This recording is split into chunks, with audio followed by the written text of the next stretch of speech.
Nakahanda raw ang Meralco sa panawagan ni Pangulong Bongbong Marcos na tanggalin na ang system law sa singil sa kuryente. Pero git ng Energy Department, marami pang dapat pagdaanan bago yan magawa.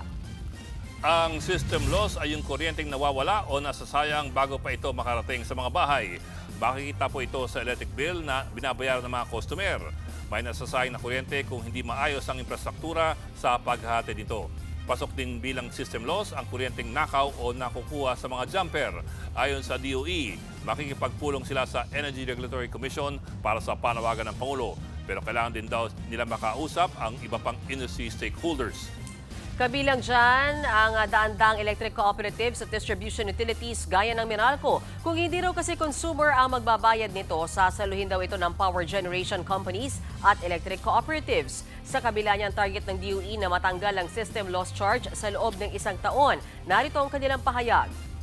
We have to assess electric co-op to electric co-op because kung gusto mo tanggalin yung mga pilferage, pwede yan. Pero yung technical, kailangan ayusin yung mga capital outlay nila or infrastructure. So that might take time lang. Ang sabi naman ng ERC, iintayin muna nila ang gagawin ng Kongreso. Kailangan din kasing maamyendahan muna ang Electric Power Industry Reform Act o EPIRA Law para matanggal ang system law sa electric bill.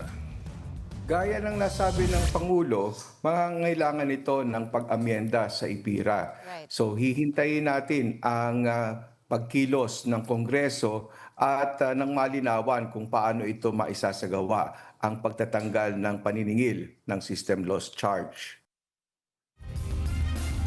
Handa naman daw makipag-usap ang Meralco sa mga stakeholder. Nag-i-invest din daw sila sa mga pasilidad at teknolohiya para mabawasan ang system losses. Pero sadyang may natitirang level ng nasasayang na kuryente na bahagi na ng electric distribution system. Sa panig naman ng ilang party list group, kulang ang pagtuon sa system loss. Sa halip, dapat tuluyang ibasura ang IPIRA Law.